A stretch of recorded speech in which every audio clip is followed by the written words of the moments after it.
eighty क क्ष हम ना कारण क आरंभ नुहे कि क्ष शेष नुहे एटी तो अ एवं चंद्रबिंदु रहा कथा अ आ चंद्रबिंदु मिसिले कौन हुए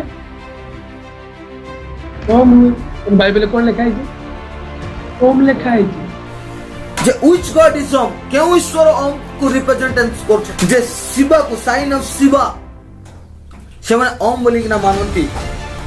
ए यू एन एहा को प्रकाश करछथि ए प्रकार ओम गोटे डिवाइन एनर्जी बोल कहउछन्ति गोटे शक्ति अटे एवं ओम होछि गोटे पावरफुल मंत्र बोली से माने विश्वास करछन्ति ओम जिसु नुहंती एयूएम जते बोले कहजो छि लोक माने आउ किछि वेबसाइट रे मैं पढुथिली A represented by Brahma creation को से माने बुझंती U represented by Vishnu M represented by Maheshwar याकु शिव तांको कहा जाय